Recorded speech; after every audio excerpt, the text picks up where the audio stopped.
All right. Well, good evening, everyone. Welcome to Environmental Coffee House. It's great to see everybody. And I have special guest, Dr. Emily Schoerning, tonight from American Resiliency, which is an amazing, amazing organization.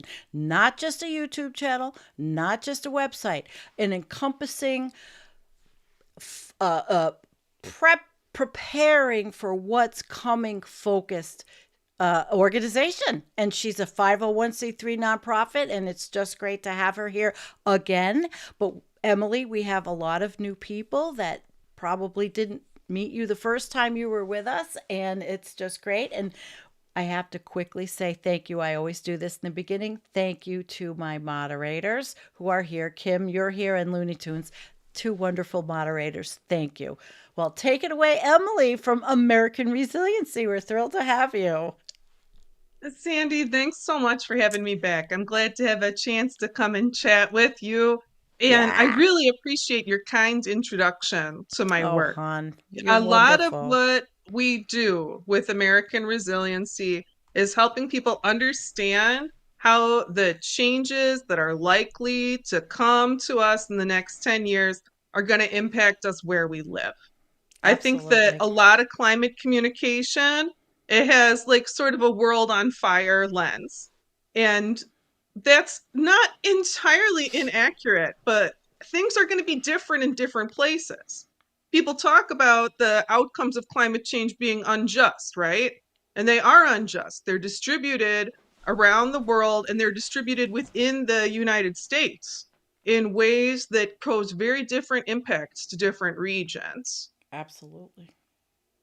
And it matters, I think, if you're dealing with impacts of climate change that intensify current threats, that's different from knowing that tracks are shifting to head your way, where you maybe never experienced a hurricane Right. before, but now you're going to enjoy that privilege on the regular. Lovely.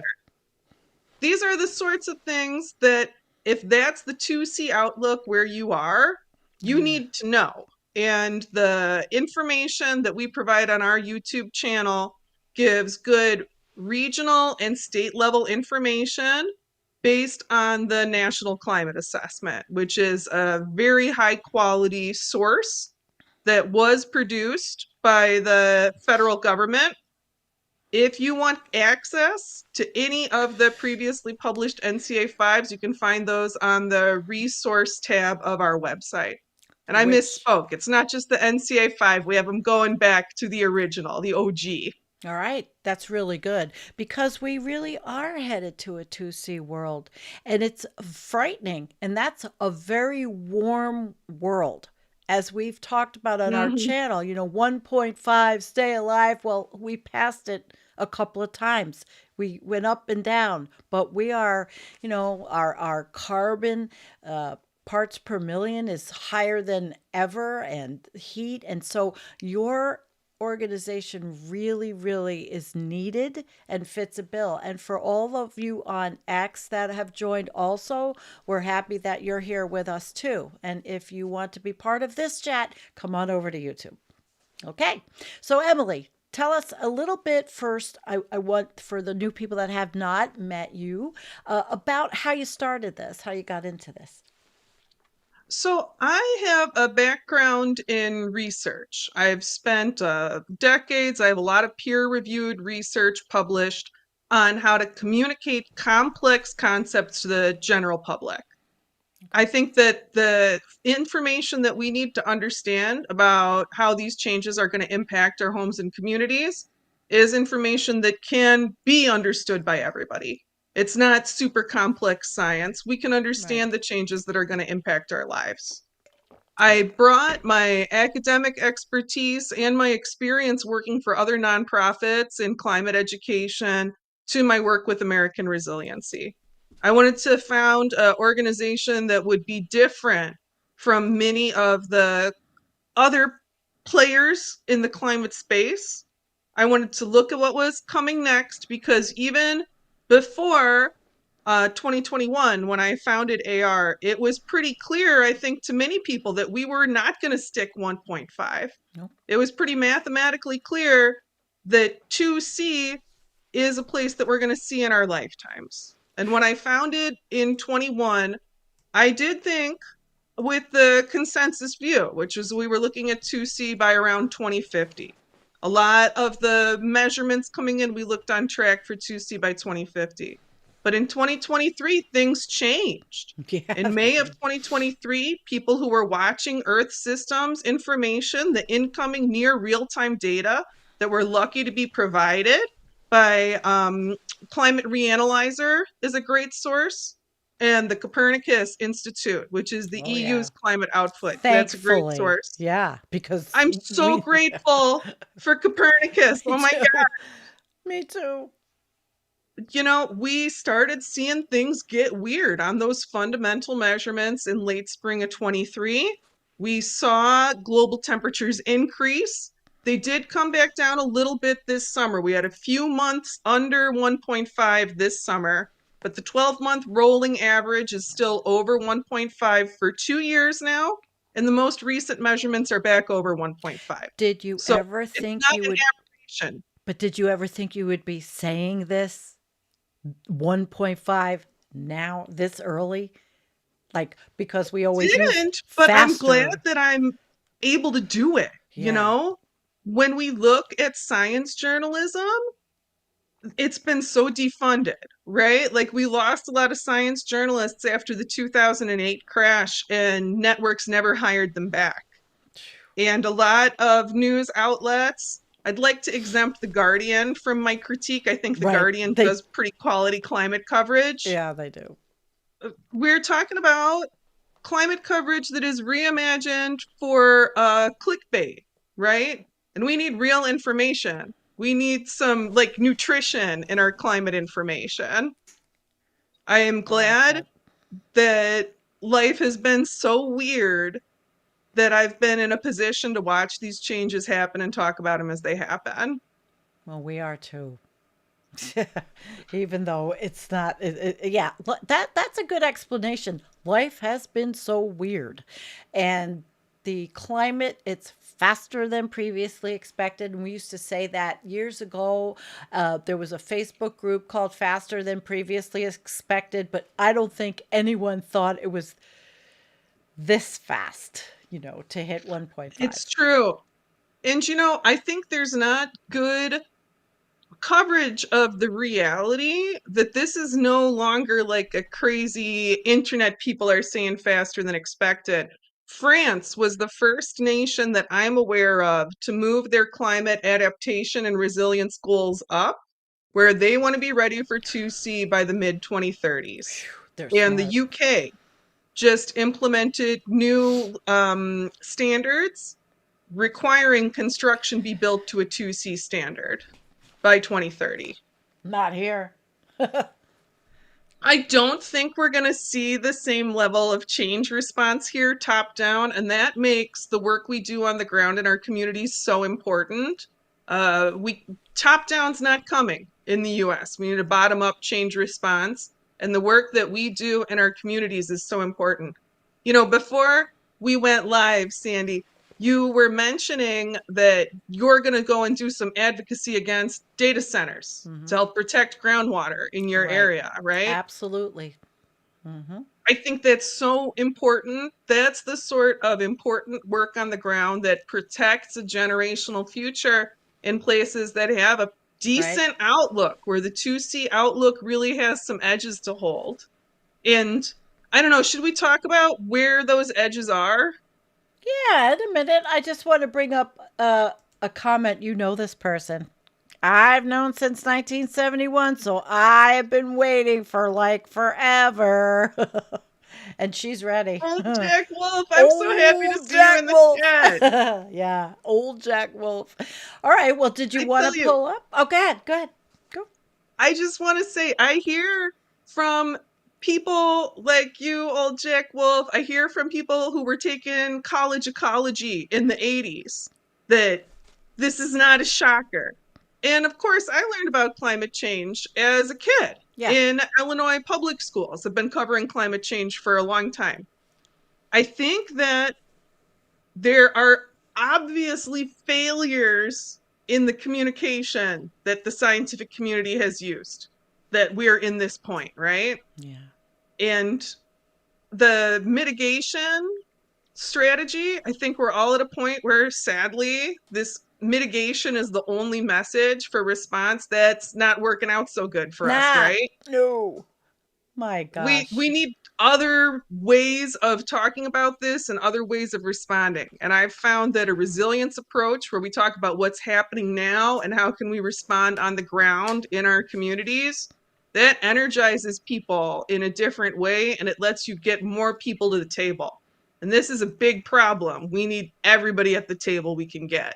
You're like a first responder in a way, really, because to me, the weather organizations, the meteorologists, and the first responders add American resiliency. There you go.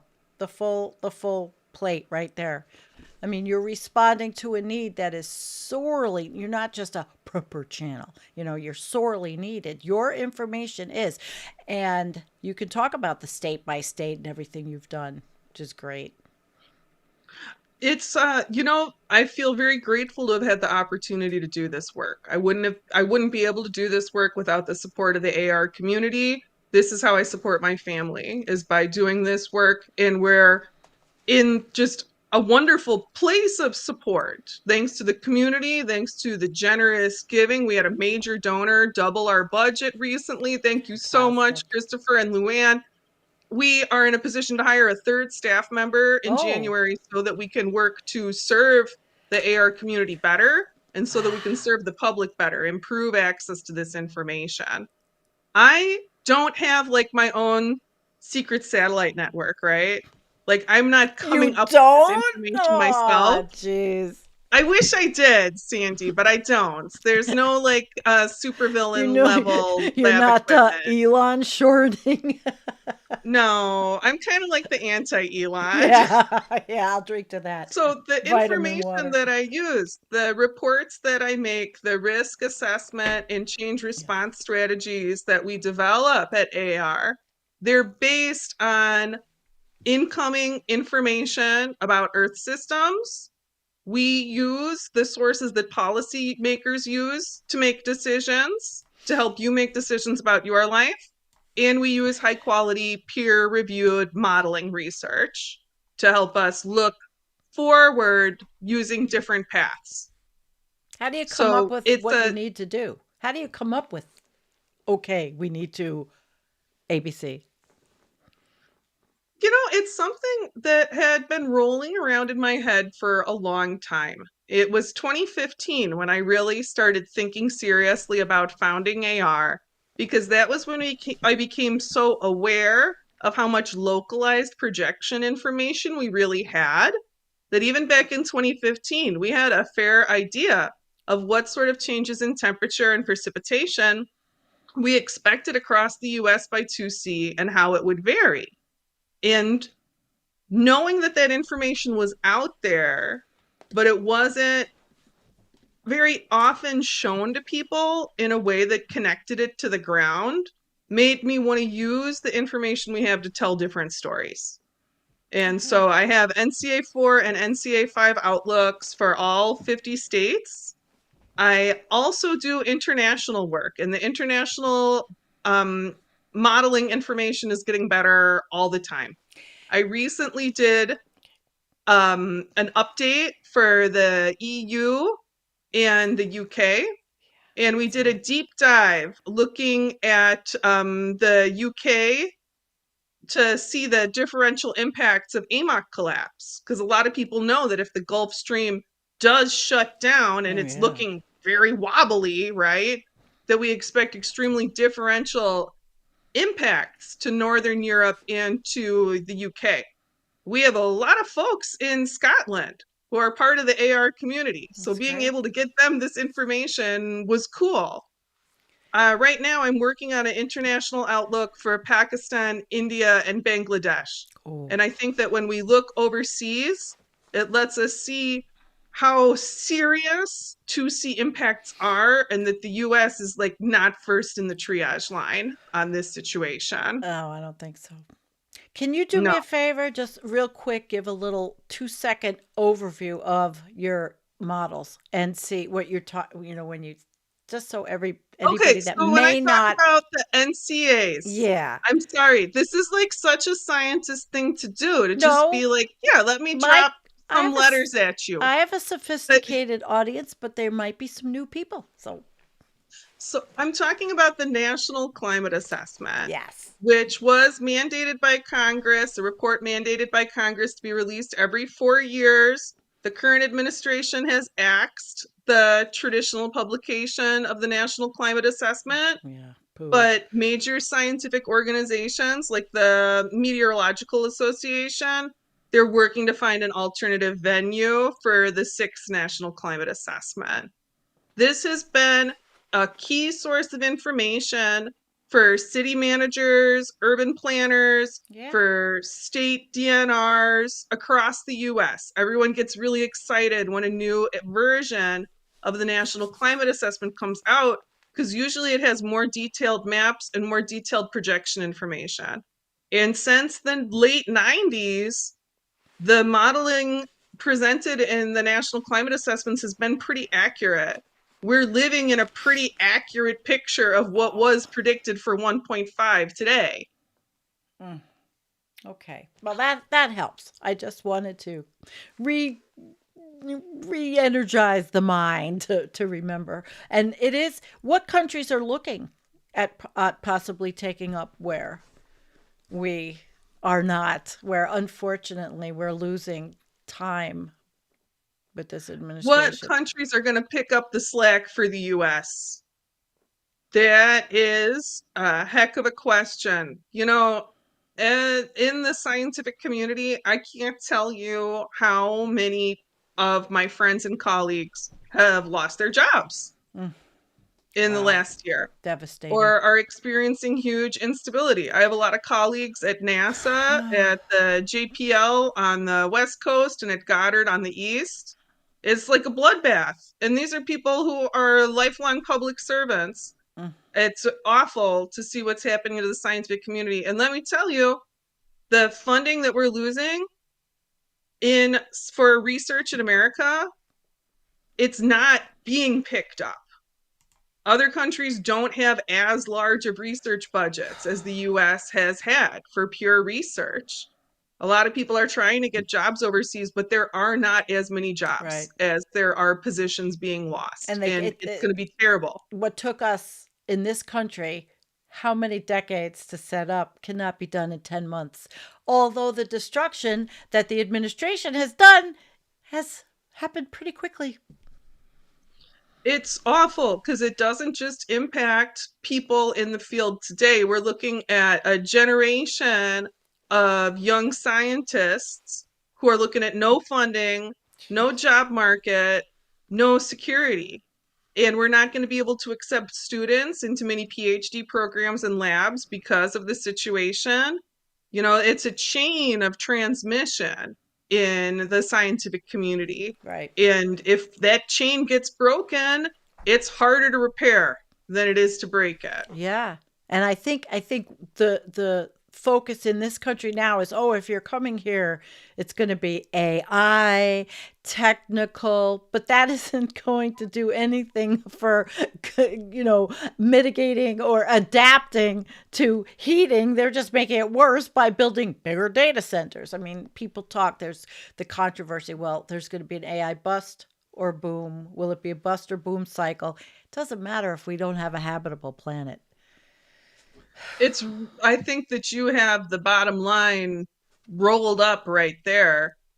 I get the impression from people I've talked to and from futurism pieces that I read that some people feel like our poly crisis is so serious that we can't solve it. So there's a need to approach the singularity because then maybe AI will solve our problems for us. I But don't know. when you That's look a at what AI is actually doing, have you been checking out any of the AI psychosis research? not in depth. I've made a few videos about it. I've talked about data centers, but not that. No.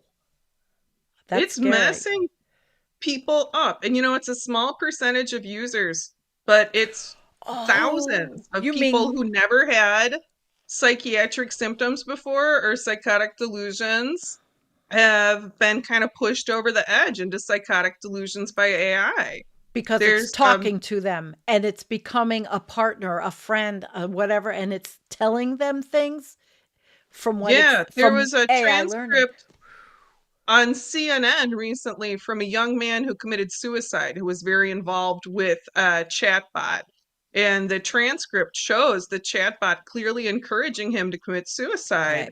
I in did like see an that. intimate vernacular, like your best friend encouraging you to commit suicide. Not it's not giving us the solutions that I think we would like, you Yeah, know? it doesn't sound like it, does it? No, it And it's doesn't. it's the danger to the Mm, groundwater. Like I mentioned earlier, I know. it's so wonderful to hear about your advocacy on the ground. We're using up a resource that we need in a world with more extreme and irregular precipitation. We need to treasure the groundwater. We need to give groundwater time to recharge. In many places, sustainable irrigation is a path forward for a generational future, even in this time of change. Absolutely. And what are we looking at over in Iran? We're looking at Tehran, a city of like millions running out of water. Running out of You water. know, I want to see the coverage following up from when this city was the same Mexico City was in the news for running out of water and Johannesburg in South Africa was in the news for running out of water. It's like what happened? Did they get water? What's the follow up? Like in the current news cycle, how can we understand the impacts because we never follow a story past the crisis moment?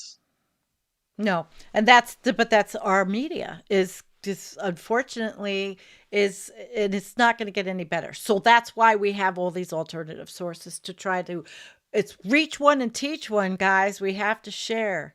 And Emily's organization is so worthwhile and so worthy of sharing and getting the word out. Yeah, for sure. I really appreciate it. I think that when we understand what's coming our way at 2C, it can change the way we think about what we're going into. So you want to put that figure up? Because I think a Yeah. lot of people, when they see 2C, they think that it's a really uniform picture for the US. So for my video that I'm putting out next week, this is like a sneak peek. This is a video that's going public next week. I'm talking about this 10-year climate risk map that I made. And this is like a very approximate map. This is like a cocktail napkin sketch of how much risk is heading to different parts of the US in the next 10 years, assuming that we're looking at 2C about 10 years out. I think that many people who follow climate, they have a tremendous amount of fear about what's coming, and they assume that the whole map would just be different shades of red. Like, you're gonna die in 8 years, you're gonna die in 10 years, maybe you got 12 years to live, Right. right? Mm. But I think it's important to know that the outlook for the US, we're not direct victims here. We're not the primary impact victims. No. We're people who are going to have to watch. The decisions we make and our ability to help others matters because we're going to have to watch this unfold thanks to the relatively mild outlooks in the US. If you Mm. check this out, the red areas, they're areas that are facing multiple incoming threats at 2C, and more than one of them are life threatening. If you look up towards the north, Idaho Panhandle, huge wildfire risk exploding between now and 2C. That's also the red up in the Northwoods of Minnesota is wildfire risk, emerging wildfire risk. Yes. Combined with other risk factors like in the north there, Yeah. extreme cold season change, not only kills trees, it impacts lifeways. There's a lot of people who live as part time trappers up in the far north there. It's going to completely change the ecosystem, change the lifeways. If we look down at Texas, it's like funny in a sad way Mm. that many of those different parts of Texas that are red for different reasons because it's like every possible horrible threat that could get worse is going to some different part of Texas. There are parts of Texas Wow. that are looking at a 90-day hot season extension, 90 additional days over 95, as many as 40 of those additional days over 105. There's not going to be able to be ranching in Texas. There The isn't. The groundwater animals are not situation, going. it's Ugh, very dangerous. The flooding that we saw in Texas Hill Country, that's likely to continue and intensify. There are areas that are looking at wildfire. There are areas that are looking at intense deluge type rain when they get mm, rain. And you know, when you God. get that rain, when you're in a drought, it can't permeate into the ground, right? No. It's that those types of heat increases, a 90-day extension of your hot season. I think many people think of that as being a national threat at 2C. But there are areas where those heat increases, where the risk of wet bulb temperatures at 2C is much lower. Some places Okay. it doesn't increase much at all. Like Seattle. I know that there's some scary change that's being experienced in Seattle. I hear from friends in Washington that they Hmm. see cedar trees that are sick. And when I hear people talk about cedar trees or when they send me pictures of cedar trees, I know that's a person who's watching an important indicator species. That's a Okay. person who knows what they're looking at, right? Yeah. The change is scary. The fire risk is scary. But Seattle is so much more resilient to sea level rise than even nearby Vancouver. They're not looking at a threat of wet bulb temperatures. They're looking at relatively low winter change. So a lot of your mature plants, they've got a good shot of staying alive. You know, that's a place where there's hope for persistence. That's a rational hope for persistence. Okay. And in that green belt there, going from the edge of the Dakotas, from the eastern edge of the Dakotas up into upstate New York and into inland Maine, those areas are looking at change. Of course, there's Hmm. no place like this idea of a climate haven where No, there everything isn't. is fine and normal, right? No, Like, you ever it's hear them talk ridiculous. about climate proof Duluth? Yeah, I've heard that. It I have. rhymes, so it must be true, Yeah, right? right. It must be true. No. Listen, we Like, had a drought here, and I'm in the green. We had a drought here all summer. It was very difficult. I have a rainwater system, so I can water my gardens and I had to use it this year. It was it's really dry. good that you had that system. That cycle of longer summer droughts is something we expect, even in that broad green belt kind of around the Great Lakes. Oh, And yeah, far up that's north, like me. where Duluth is, you see Duluth is at high risk because it's in the wildfire band. It's in the Oh, high risk wildfire band. You well, know, look people at have these Canada. ideas about that there's a low change place, that there's a place where they're going to be completely safe. There are places where there's better resilience potential, but everywhere we want to make a stand, we're going to have to respond to change.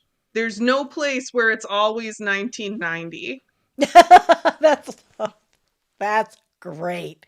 I have got to write that down. You better write it to me or I'll forget it. I love it. Can I steal it? Okay, Yeah. okay. It's not even funny, but we have to find some humor because the stuff we deal with on this channel, your channel, this is life altering, threatening, real information, real situations. And Emily did Yeah, a wonderful job. Yeah. I really appreciate it. It's it is really important to me to do my best not to give misleading information. I care a lot if the information that I'm putting out there should be able to help people and should be understandable. It's And really important. I I'm very grateful to my many scientific colleagues who are providing new modeling data, who are continuing to engage in research, who are maintaining the websites that let us look at Earth systems in near live, especially everyone at the University of Maine who's really supporting the Climate Reanalyzer project. Mm. It's what I'm able to do, I couldn't do on my own in any way, Do you they need know? an applause? Yay! We'll give them applause. Give you an applause. Every I now think and that then. a lot of climate scientists could use a hug right now. Yeah. And I don't have a hug sound. Hug! We're giving you hugs. oh, Trust me, we're giving them all hugs. It's a thankless job. but we should take the risk map down because like if anyone wants to learn more about this and about the limitations, my video for this is going public next Thursday. You can learn all about it and about its problems, Mm-hmm. and it's good to go. And there's detailed, more accurate boundaries, state level information, and regional information. And you can find out impacts related to if we see AMOC collapse as well. I can get you the modeling information for that as well on my channel. Oh, all right. You know, I have Jim Massa on a lot, and we've done many, many shows on AMOC. I'd love to actually put the two of you together and produce a show with you guys. He is Science Talk with Jim Massa. He's up in Alaska, and he did an amazing thing. He took the projections from the last study where it wasn't, it was 65 years of data that really didn't show that AMOC was definitely going to fail or whatever. It was standard data that he looked at and extrapolated all the statistics and analyzed just a chunk of 20 years. And the numbers looked quite different. I think you guys would have a Mm-hmm. great conversation. I'm going to send you a clip. I made that video. It was a pretty long show, but I made it into a clip. I'm going to send you that particular clip. I think you'll like it. I would like that. Yeah, you will. I was talking earlier in our time here together that in 21 I would have made different statements than in 23, right? About where Mm-hmm. we were heading. And with the AMOC situation, it's fine to look at an average study going back a long way, but if you're dealing with a human patient and they've been fine for 20 years and then they have a stroke, you're not like, "Oh, they were fine for 20 years." Right. You treat the fact that they had a stroke.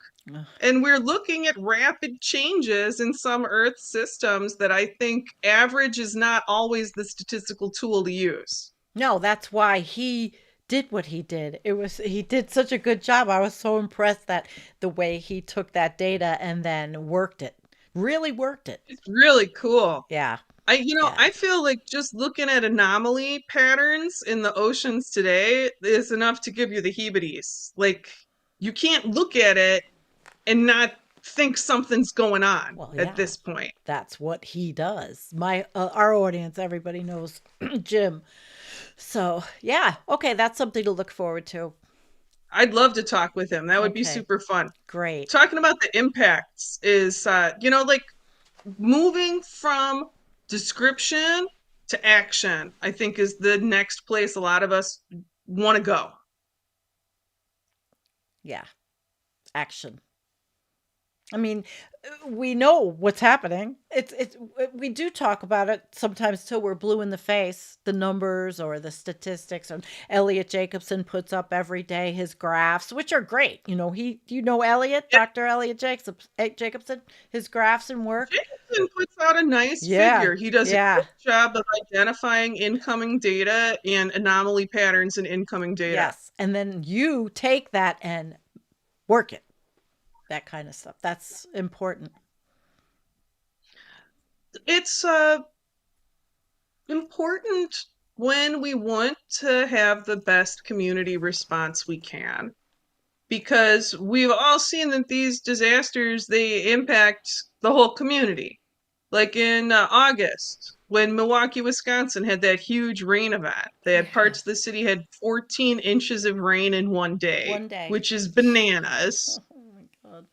Yeah. The city was able to really build bipartisan support for climate action. The mayor used the slogan, "The rain falls on us all."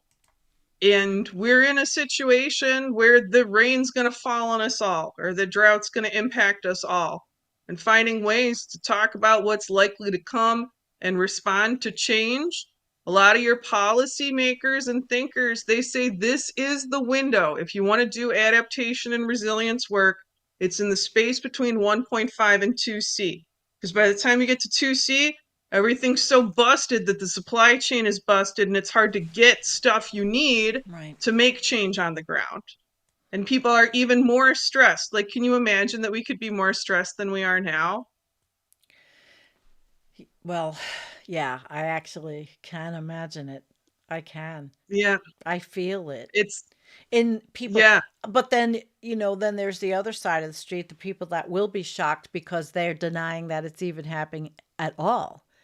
So what happens? I often wonder what happens in a community where they weren't used to tornadoes and they get horrific damaged tornadoes who didn't think it could happen here and then it happened there. I often think, where's the follow up? Like you say, when the media never goes back and says, oh, this is what happened in July and the tornadoes destroyed the town, but nobody goes back for follow up. How is this town doing? That is Yeah. such a particularly dangerous threat. Tornadoes moving to areas that don't have tornadoes. I live in tornado country, Yeah. and everyone has access to a tornado shelter. And even in parts of the countryside where people tend to be more of the irritable persuasion, if there's funnel clouds, you go into someone's house. People will let you in their house. You go in the basement together because that's tornado culture, right? There are areas where tornadoes are moving. They're kind of having an Here. eastern movement. Yeah. Yes, I had one People and I don't know have a what to tornado do. room. I do. Good. Yeah. Good for you. But people don't know what to do. People haven't seen the sky get that color of green before. The more we can communicate about likely incoming threats and prepare for them, we can save people's lives. I think it's so important. And the farmers here also. They, people that, again, are not used to this kind of extreme weather hitting them need the education. And I live in a farming area. They need the education on what to do and how to make sure. I'll send weather reports to my farmer neighbor before they would get them. I always send them and I say this is coming. So you got to prepare your animals. You got to prepare. But I don't know if they have that kind of thing overall here. I don't think they do. I am very passionate about freedom of information and seeing the increasing censorship of climate information under this administration is upsetting to me. Oh One of the yeah. first sources of climate information to be pulled was the USDA projection information this year. And I think that it's important that people know it is the agricultural community. It was American farmers who demanded that that information get back up, and the USDA climate information was restored. There are tremendous interest and use of this information by many American farmers. I feel like we're Absolutely. still in this narrative where we feel like the country is split, where there's plenty of people who don't think climate change is happening. I was at a conference last month, and a professor from the University of Missouri presented new survey data. She'd done national survey data. More than 75% of people believe climate change is happening in Okay. the US. It's not a minority viewpoint, it's a No, it's huge it's majority. the bots on YouTube, the trolls and the that make it seem like it's overwhelming, but it's really not. You're right. Well, it wasn't it funny earlier this week when the location feature was added to X? Oh yeah. And then he had to shut it off, didn't he? Because we saw where these horrible place people or organizations even were coming out of.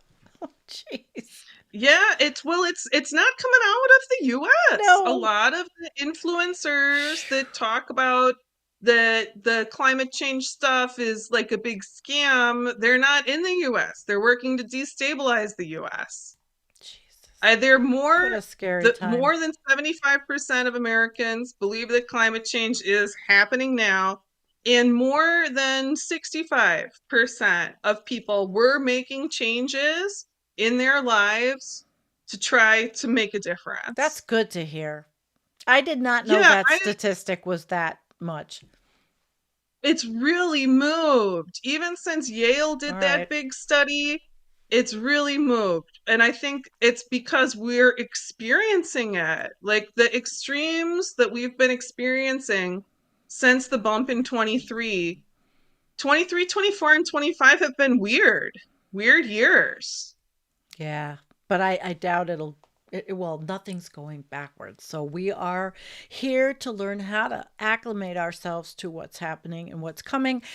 And that's why American resiliency is so important. Your work. There's so many people. I've had the opportunity to interview amazing people like Samantha Montero. Do you know from she wrote the book Disasterology? Just amazing people. Yeah, But because like I said, meteorology and preparedness and adaptation and first responding. Do you have first responders involved in American resiliency?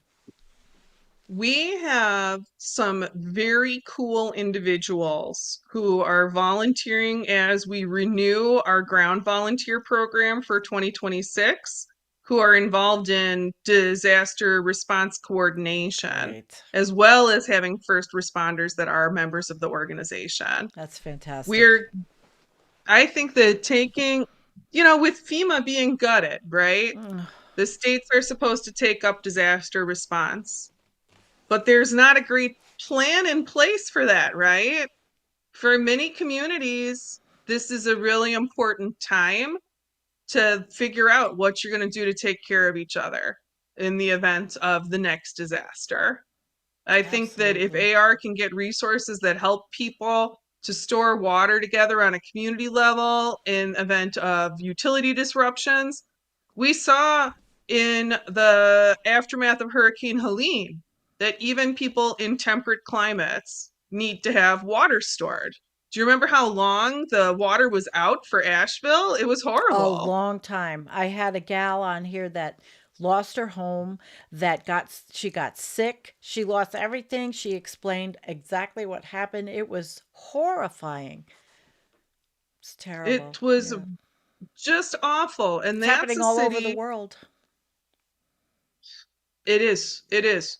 And when I Mm. look around the world, when I do the international outlooks, Yeah. we can't we can't focus too hard on what we are experiencing in the US. There are places where it's much more challenging. Yes, And these are not absolutely. countries that have as luxurious a lifestyle as we do in the US. These are No. not countries that were big carbon emitters. No, but they're getting it first. Yep. Yep. I know. I know. I see the footage. I mean, you could say a lot of bad things about X, but there's some amazing people on there that post that we would not be able to see what's going on around the world if like Volcaholic. I always say go to her because she shows everything that's happening. She finds the clip, she puts it all together, and when you see what's happening in all the different countries, you really do get that wow understanding. So that's 65% of people that think it's happening. They might be getting information from online resources that are good resources and not just the negative and all that you hear about so much. Yep, 75% of people thinking that something is happening probably, yeah, that is convincing if there's a fair conversation going on, right?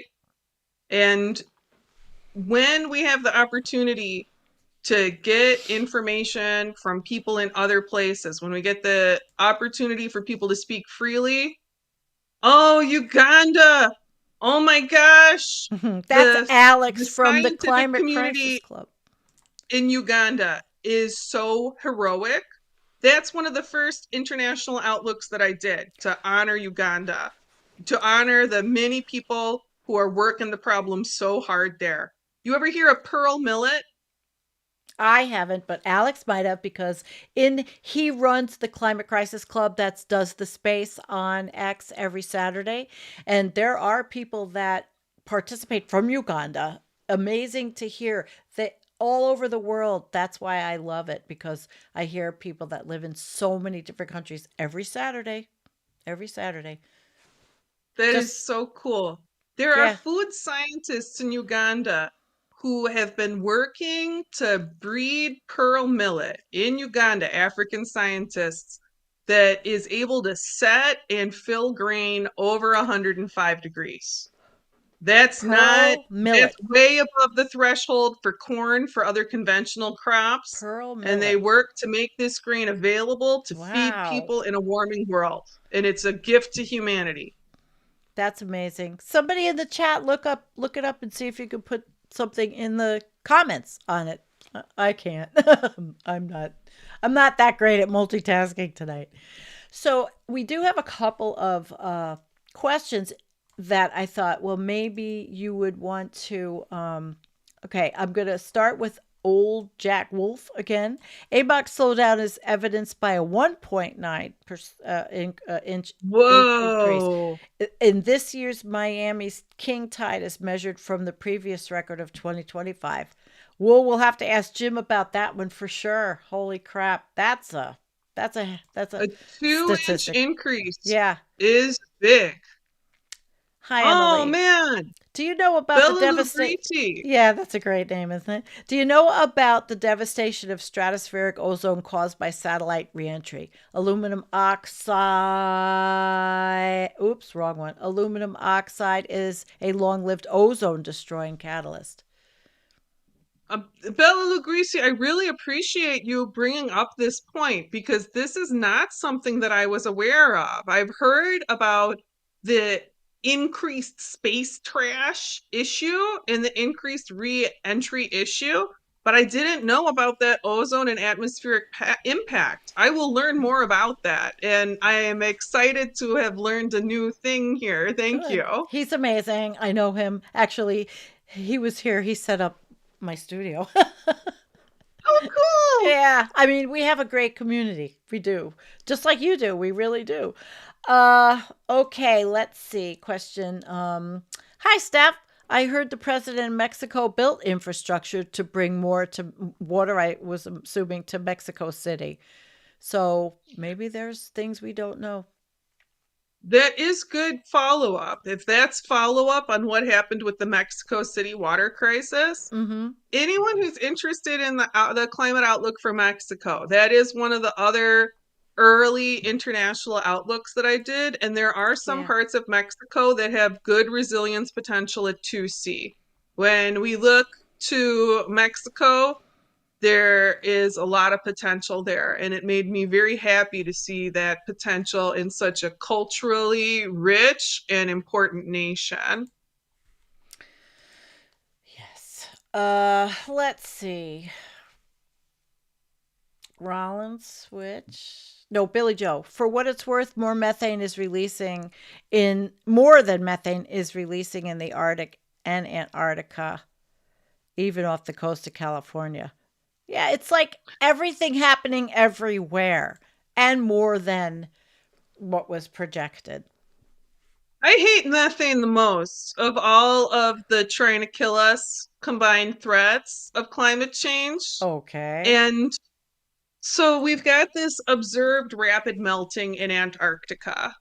And Yeah. with AMOC shut down, you'd expect northern hemisphere cooling, which it's like cool. Maybe that'll cap some of the methane in the Arctic, right? Maybe. Fingers Maybe. crossed. And then we start detecting all this methane released from Antarctica, new methane released from Like, Antarctica. we It's can't like, win. dang it, like We can't win. it is a polycrisis. And it's not like anyone can say, oh, there's a definite way through. But for those of us who want to be alive for the next 10 years, we might as well try to do the best we can. And I think it's important to focus on life beyond human beings. I think that it's important to acknowledge that we're in a mass extinction event and that it's a bottleneck event. That's an event where a population gets greatly reduced when it gets small, like going through the neck of a bottle. When we think about the work that we can do today, I think it matters to think about the future of life, to know that in previous mass extinction events, small populations matter. And so the work we can do to make space for other living organisms is really important right now. She is. You're wicked smart. Or what, eh? That's Canadian. That's Kelly. Kelly Thank from you, Kelly. Canada. Kelly from Canada. Let's see what else. Canada, I keep an eye on you. I've got You more do. Canada content than any other country other than the US. And I'm always looking for new updates for you all. They are. Ryan wants to know why are updates not national? Oh no, they are. For I do detailed stuff in the US because I live in the US. Mm-hmm. And the US is huge. Like we're several countries' size, right? When we look around the world, I have some national overview information where you can see the US at a glance. For other countries, they're national level because I only have so much time, so I can't do the same level of granularity for every nation. Mm-hmm. Yeah, but imagine a team that you could assemble if the finances were there. Wow. There's so much around the world. And if there are people who want to do a focus on international work and they want help to learn how to access the resources, I Yeah. would love to help share skills and teach and get more people doing this kind of work to help us respond to change. Isn't it This is not a something situation where I want a monopoly. We need more people doing this right? work. And but isn't it something that, science now has to be crowdfunded in the United States? Let Just me tell you, insane. Sandy, it is bananas bonkers. When in 21, I was like, I'm going to found this nonprofit and I'm going to have an online first strategy to try and reach people. They're like, so you're going to become a mad scientist on YouTube. Emily, that's the stupidest thing ever. Get a government job, Wow. Emily. And now it's like, oh my gosh. Yeah, you Like, built what something. kind of upside down world is it where I have more stability than some of my friends who took the government jobs? Oh my God. Wow. And like when I was it's just unbelievable. But I try to get up every day and I'm grateful to get up and work for our community and try to get the best information I can out there that's free for everyone to access so that we can respond to change. Well, we are glad you're doing it. And I'm looking at, okay, let's see. Vector. And now humanity is gearing up for ocean Ah! floor nodule mining with absolutely unknown and unpredictable global impacts on the climate. We're on a Vector mission. Z. We're like, On I a tell you, mission. it's like we're looking for as many ways to stab ourselves as possible, It's humanity at crazy. this moment. And when we want to look at where's the big change happening, the biggest changes are happening in the ocean.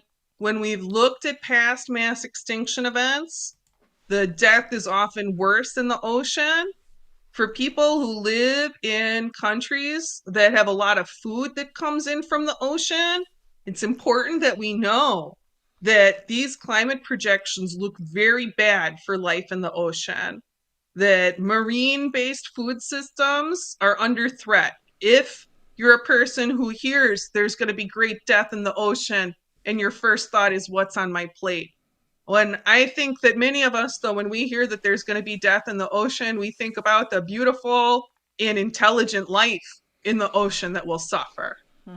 That is suffering. And to Hmm. think that we're going to just strip mine the ocean now, too, it's disgusting. This is not an appropriate way Because for to behave. the world is run by psychopaths. I mean, what can I say? Emily, do you use Rutgers based climate assessment from New Jersey in your work?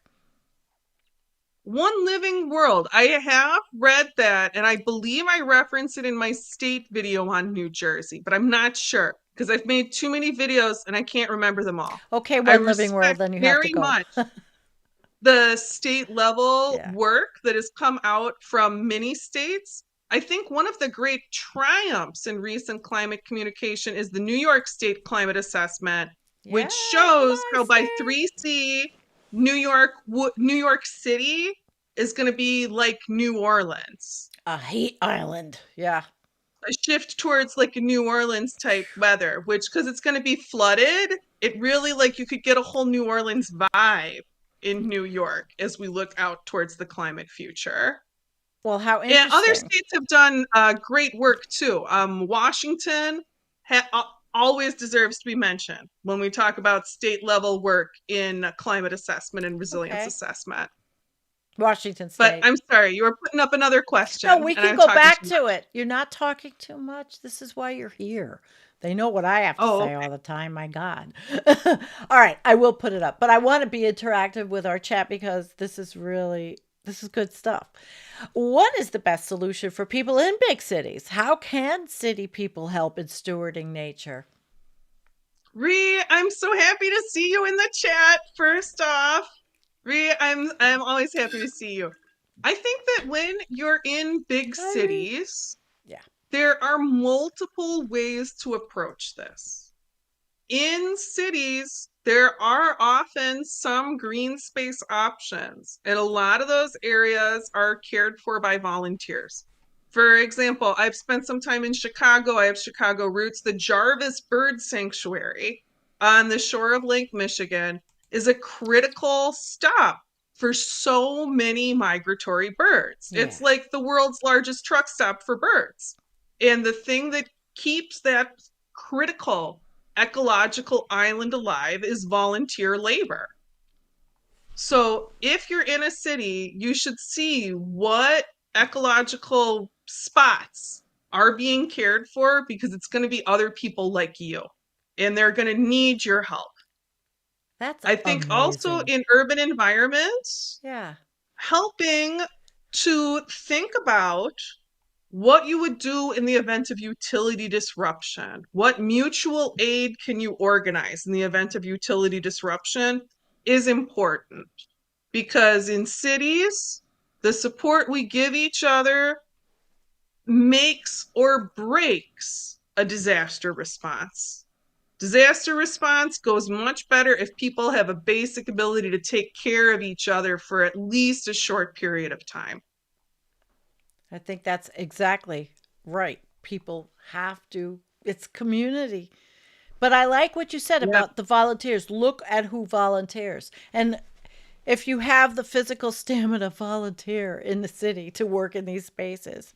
It's and It's hard. another thing I think is very interesting, and I don't know if you've come across this, is empty building lots like cities in like Buffalo, where my daughter lives. Empty building lots, not building on them, but making them into green spaces, and somehow going to your those council meetings and petitioning that if they're city owned lots, especially for some reason, to make them green spaces.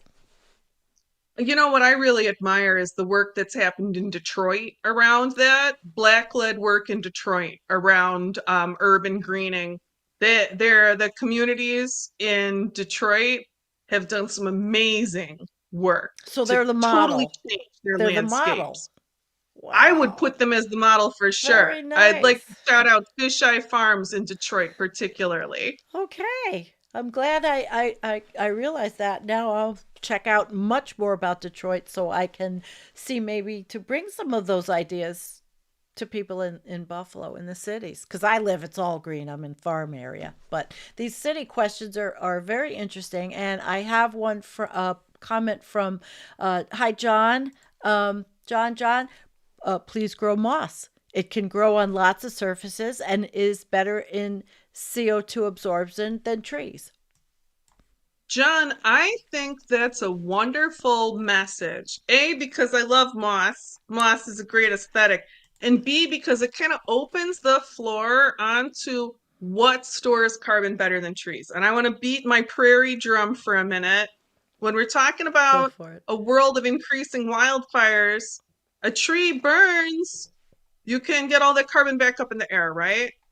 A prairie, which many parts of the U.S. in these drier, more drought-intensive conditions, a restoration of a prairie landscape that gets carbon below the ground because their roots go 20 feet deep. Prairie plants. So even if you have a fire, that carbon stays under the ground. When we look at what we can do, what we can grow, I think it's important to look at the whole I like that richness moss of the idea. toolbox of life. Mm-hmm. I really like that moss idea. And if we don't have another drought, I'll try. Hey, I've got moss on my windowsills, but it's probably just mold. But it's green. It's not black. It's not killing me. I don't think. I don't think. Okay, let's see. All right. Though I'm not political, the stability of the global socioeconomic condition is now a very large factor in heating and the ecology of the planet. Well, yeah, it's Yeah. directly related. It is the reason. Industrialized, lovely civilization. Oh, here's a question for you. Is Emily ever tempted to head north to Canada?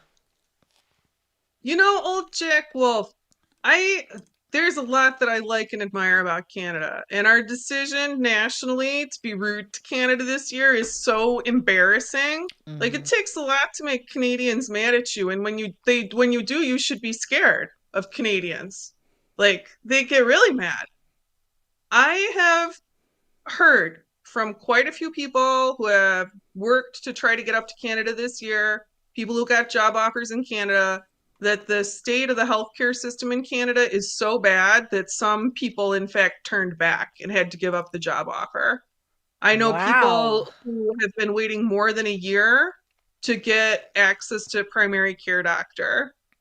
So there's problems everywhere. Everywhere. And I'm not trying to knock on Canada. I think No, we've Canada's got, very cool, and I want to apologize for our national rudeness and horrible behavior to Canada. But I don't yeah, think that it's the same like solution that it was in the Vietnam era. And unfortunately, in some early projections, we thought Canada was gonna have pretty good advantage as in a 2C future.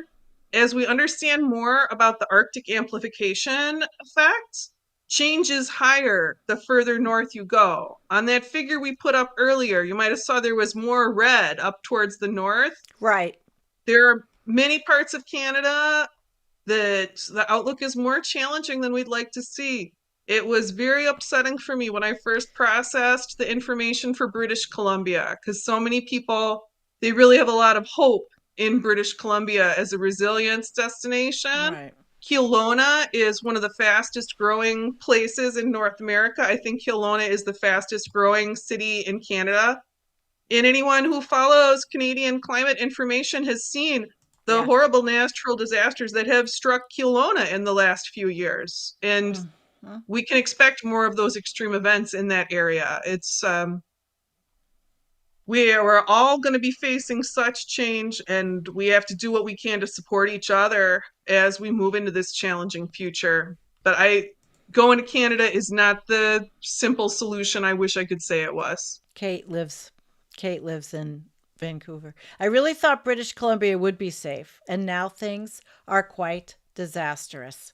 She's living right there, and It's just so sad, she had you another know? comment, and in Nanaimo on Vancouver Island, the city council worked with residents. Residents worked with the city to vegetate and make urban forests. We have neighborhoods in Nanaimo that are food neighborhoods. I love it. I think That that's is really wonderful, cool. Kate. It is. It is. Thank you. Thank you. Hi, John. What about alfalfa? No need to reseed. It comes back like grass. For what? Is it a CO2? Is it a carbon sink alfalfa? For feed. I mean, they use it for feed. I would say that a prairie grass, such as could be eaten by many large herbivores, I like to dream the dream of buffalo. Like there's so much area that can't be ranch land anymore. Why can't we have buffalo again? Why can't we do prairie restoration that could survive in these drought conditions and have buffalo again? Yeah, why I'd can't we? rather do that. I'd rather dream the prairie dream than talk about growing more alfalfa for domestic livestock. I like the prairie dream. I wonder if that. All right, here's my conspiracy theory. I wonder if the elites, the 1%, the oligarchs, are trying to just cull all of us so they can have their own Buffalo theory. Jeez. Ah, I tell you, the I as was know. said by a politician in my own state of Iowa, we're all gonna die anyway. Oh yeah. Like it's really insightful comment, Yeah, right? very, very. I heard that one. I'm so sorry for your state. We're all gonna We die. got some problems. I Got a say it. good climate outlook, but we got some problems. Medical practitioners and teachers have been placed in horrible, crazy conditions. We need to restructure these institutions with strong humanitarian ethics as a backbone. Yes, I I think would that's, agree. yeah, but we're going the opposite And way reading, in this I'm so country. glad you mentioned teachers. I think that thinking about teachers and children is important in this time of change. Yeah. When we look at long term impacts to learning and the impact that short term video consumption is having on many people, not just young people and children, we're in a moment for education where we're still working in systems that were kind of designed to a different future than we're living in. A lot of kids don't take education seriously because they know the writing on the wall for climate. It can make work for teachers very difficult. Teachers get very little support sometimes from administration. They're put in like a customer service job role. Healthy human cultures Hmm. honor teachers.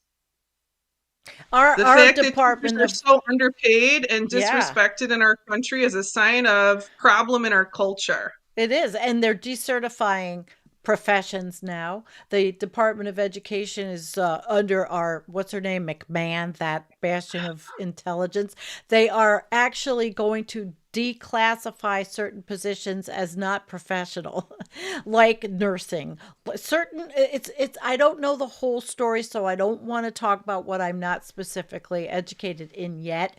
It is something I read, and I really need to look into that. As a person that worked in higher ed for my career, I just really want to know what's happening.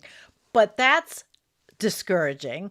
And that's also a way to, and the teaching profession is under assault. And what you can get grants to go to higher education for. I mean, you're right about, we have to look at the kids. What is their future to learn in this country anyway? It's very, you know, I we're know. kind of on this cusp between an information age and a disinformation age, right? Like it is true that on YouTube, if you know where to look, you can learn a lot of skills. Yeah. You can learn a lot of practical skills, how to repair things. You can learn about climate. You can learn about whatever you want to learn about. But we're also in an era where traditional education could be a lot harder for many people to access. It's so expensive. It's getting harder to access funding to get an education. I And as know. well as quality information, there's also a lot of BS on the internet, right? How did he do that? And Upside down world. It is. there is an upside down quality to it.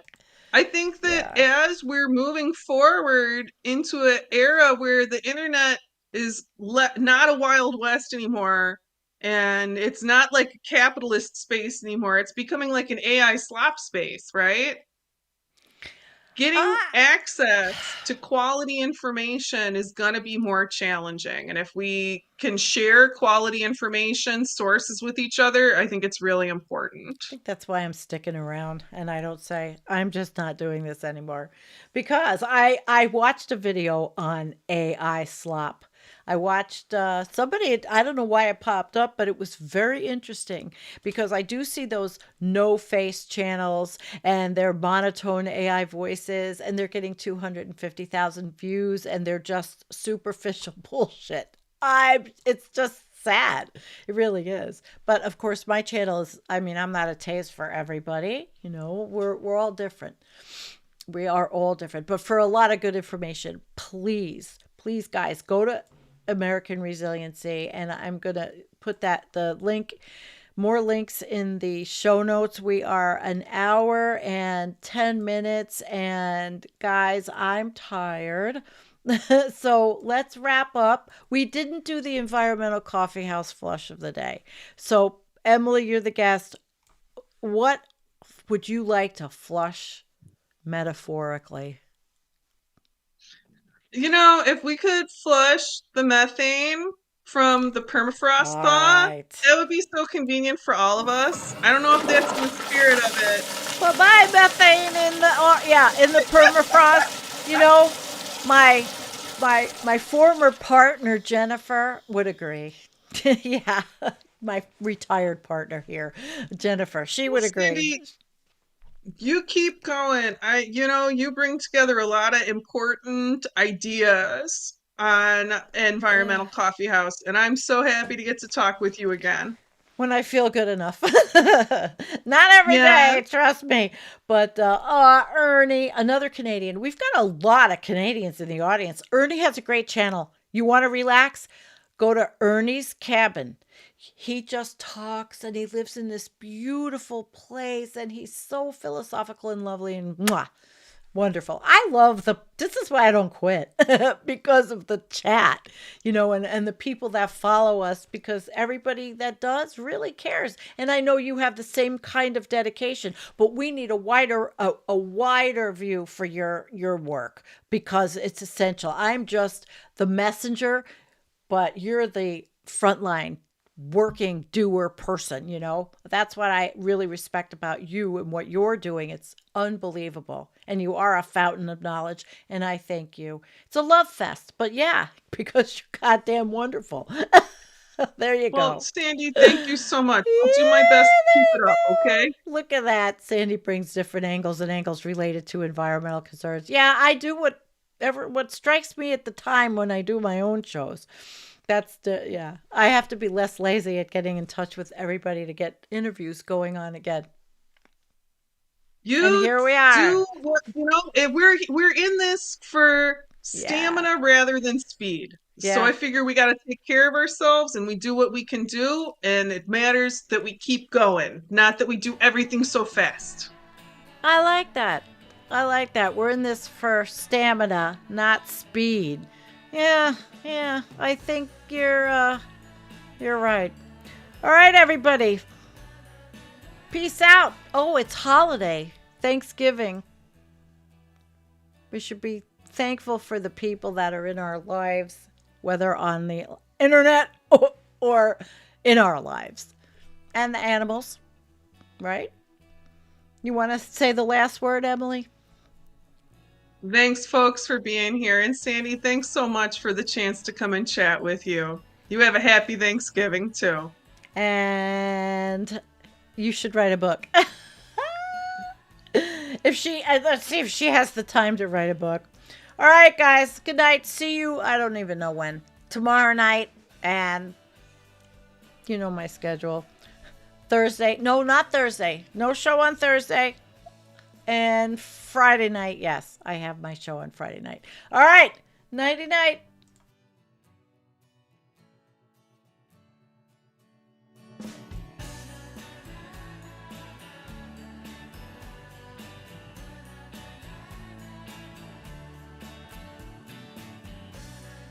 Thank you.